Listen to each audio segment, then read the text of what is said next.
How are you, man? Good. How you doing? Dude, I am feeling good. I got to sleep in this morning, which my body is very thankful for. And now I am Oh, punishing it with an energy drink anyway, because life right is all back about balance. back to square one. Yeah, it's all about cycles and balances. Exactly. What's going on in your world right now? Me and my girlfriend are watching Beetlejuice. Oh, hell yeah. And I'm gonna do some interviews and try not to be too loud. My kid just went to sleep, so yeah, we're just hanging out and doing some interviews. Nice. Casual Wednesday You're the night. first of the night, so you got me at my most excited. Hell yeah. That's great. I'm glad. So I'll jump straight into the meat of it because, of course, we are like literally just a little over 24 hours away from getting this fucking enormous. Yeah, how about that? Yeah. Um, the very aptly titled Radical, what's going through your mind as you get ready to unleash this beast into the wild? I'm really I don't know. I'm more excited about it than I've been for any other record. I don't know. This just feels like it has a totally different energy to it. You know. Sure. Um, I know. I mean, the reviews are good, but I don't know. It's just one of those things where it's like that's secondary to me right now. I just feel like it's great that people are kind of vibing with it. But once it finally gets out there and people are able to like take it on in their headphones, I don't know. I feel like it's quickly going to become people's favorite beat to the record. So, how do you celebrate the release of a new album? Do you have anything hectic planned for Friday? No, actually, I was just we were just saying that um, we have the day off and we don't really know what to do because the last time we had my daughter when Postmortem was released, and she was super bummed out because I just like was bombarded with like press and stuff that day, and I couldn't pay attention to her, so she got a little jealous. So at least now maybe I can have the day without her fucking pissing on my parade. So, before this record, the longest gap we had between each records was 3 years, Young Yeah, to Our Lives. But it was 5 fucking years ago that we got Low Teens. What took you guys so long to get back into it? it Low Teens just it lived longer than other records did. I mean, honestly, just it never felt like it was done um breathing, so we just didn't want to shelf it so quick. There's no reason to if it still has some power left in it. So we wrote it until it didn't it didn't really have anything to say anymore, and we had moved on, we were different people, and then it was time to write another record. Well, it really does go without saying that between when Low Teens came out and now, shit well and truly hit the fan. Like, you put that Mhm. record out, Trump happened, XYZ, the fucking pandemic. For a Yeah. band that really taps into like the brutality of the world and the social, like political climate of um, it, sorry. Like, surely you guys must have been just teeming with inspiration. yeah, I mean, it was there was enough going on in the world that I didn't feel like the messages would become irrelevant anytime soon. I felt like they were problems that, even if they weren't immediate, they were sort of um, gaining energy in the background because their patterns, the behaviors are very obvious to watch. So Yeah. if you're paying attention, you can kind of get ahead of what seems to be inevitable. And songs like Planet Shit talking about a riot, that then later actually did happen. It was, it's because the sentiment is there that's it was bound to happen, and I just felt that, and I tried to really focus it into this record. I'm glad you brought up Planet Shit because I think what stands out to me about this record most is like you guys have always been a very no bullshit band. You know that you've always cut right to the punch, and that punch Yeah. fucking hurts so good. But on Radical, it's like there's no sugarcoating your intentions here. The refrain on Planet Shit is literally "fuck you, die." Yeah. Would you say this Yeah. is the most pissed off you've been on a record? Um, Not necessarily, but it is the strongest I've believed in a cause on a record. Um, I feel like when it gets to something that universal, that important, that you really just have to be as literal and simple about it as possible. I mean, that's just, because something that basic probably lives at the heart of a lot of people, and how it manifests depends on who the person is. But I think that just a simple "fuck you, die" is everyone's feeling it, whether they just need to maybe admit it to themselves. Sure. So where do you see this record standing in the conscious of like the current time? What happens next? Can you speak to the power of music as a conduit for real life change? Yeah, absolutely. I mean, I think that it is an extremely powerful one, and I think that right now the channel is very clean and clear. I think there are musicians out there that are very, very sternly drawing a line in the sand as far as what they will and won't tolerate. And I think that if people need inspiration, even just day to day, just getting through day to day, music really does help. I think that anybody can attest to that. And I feel like there are just honestly some people that don't even like music. So I feel like those people are really missing out on a lot of life, because I there's so much power in it. So yeah, right now at this point, I feel like I wanted to be one of those individuals that really made clear where I stood. And and to also add to that, to say that like there is such a thing as a righteous anger, and there is such a thing as virtue that doesn't need, it's been shamed. I feel like people feel bad for feeling virtuous or feel bad for feeling angry, but these are all very real human emotions that need to be harnessed. And I think people need to know that it's okay to be angry. Yeah.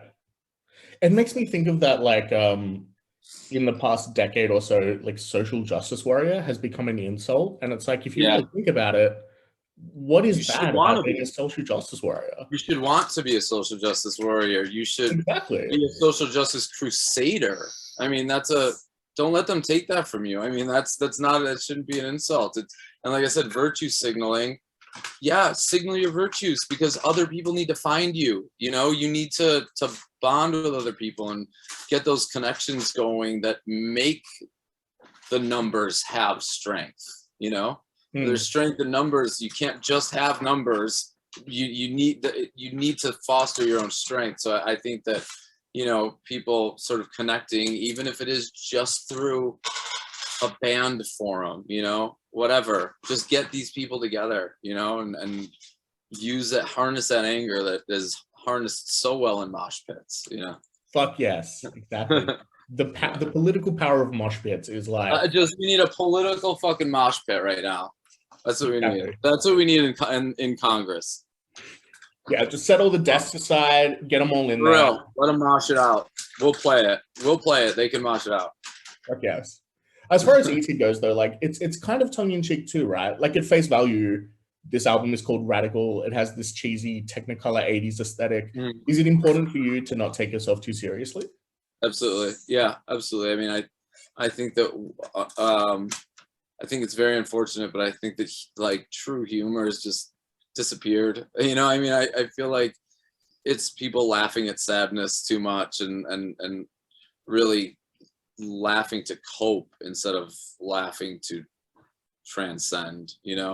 I think it's a lost. I don't find people actually wanting to have fun. I feel like people do things that they hate on purpose, and I don't know what sort of weird pleasure they get out of it, but it's like just like good fun is kind of just like missing, and it's really unfortunate, because the 90s or the 80s, that aesthetic, that to me is just pure fun and nostalgia. That was the era where everything was just fun. Yeah. So it's it's a radical thing to think of, that maybe moving forward is going back a little further and finding out like where it started. I guess because I know I'm hypocritical in saying this, and I know it's hypocritical to say it to you because we're both very active on Twitter, but it's like Twitter, when you have a hot take and you get 100 fucking likes, it feels good. Yeah, it does feel good. It feels good. I mean, and that's something that I totally understand. But there are other things that feel good too. I mean, Yeah, that it's cool that that connection is made, and you realize that what you've said has, a broad appeal. But now what do you do? Further the conversation. People just take that hit of adrenaline and they're like, oh, cool, I got it. But it's like, no, no, no, no, no. Now you have a platform. People are looking at you now. Say something good. Do something with it. So it's like we just got. I don't know. I just feel like it's weird to say that when everyone is so connected on the internet that we need more of a sense of community. But I mean community, like active community. It's yeah. just unfortunately it's got to move there.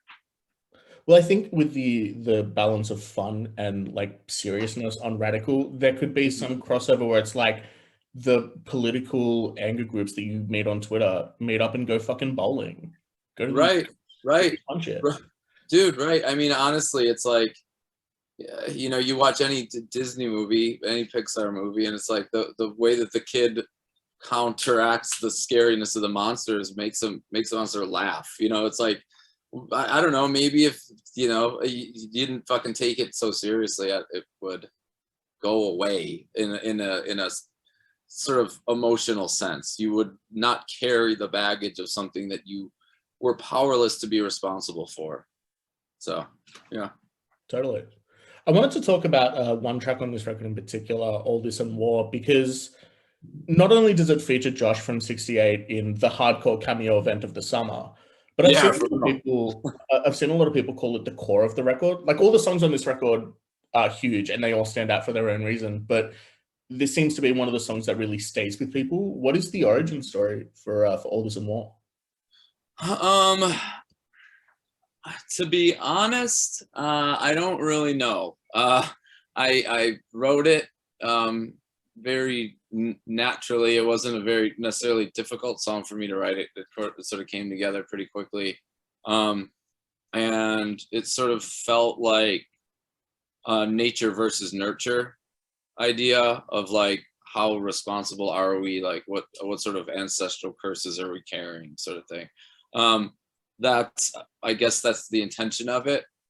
I am very curious to see how it gets interpreted once other people hear it. And I don't want to, I really like, I really make a point of not telling people what the song's meant until I can at least like hear what other people are saying. So I'll just say it's nature versus nurture. And, are we, do we have any power at all to change the things that we inherit, really? Sure.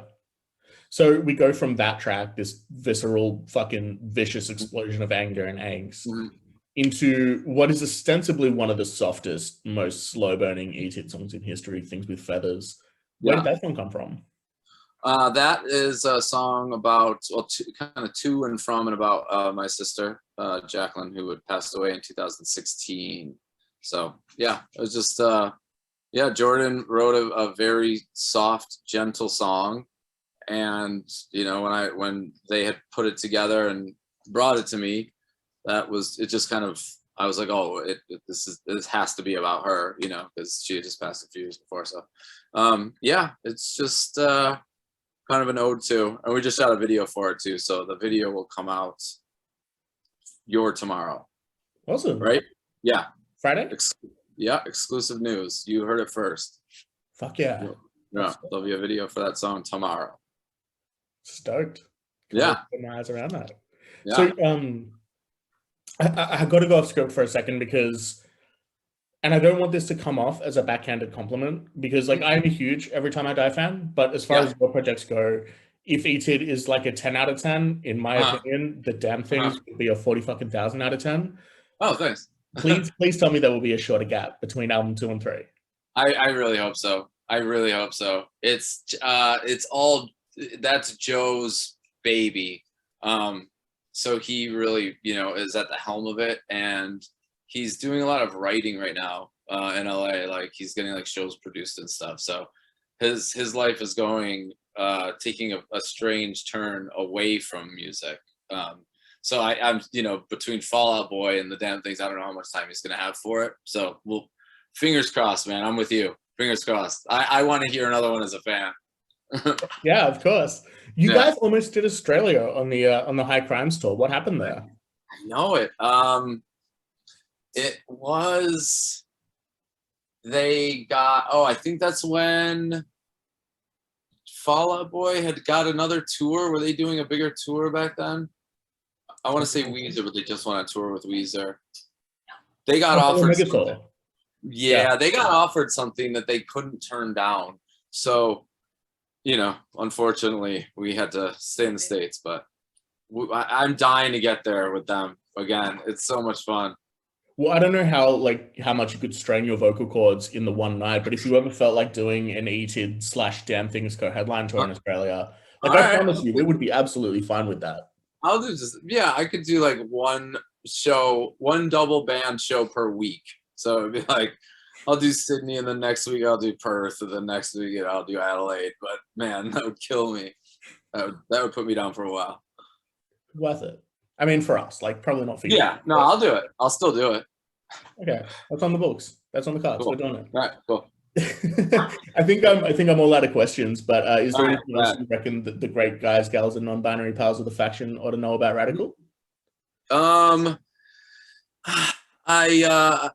want you to know that it is a purely sincere and genuine record in every way, shape, and form. Fuck yeah. So I hope that means something. It surely does. Keith, thank you so much for taking time to have a chat. It's been rad. Thank you. Appreciate it.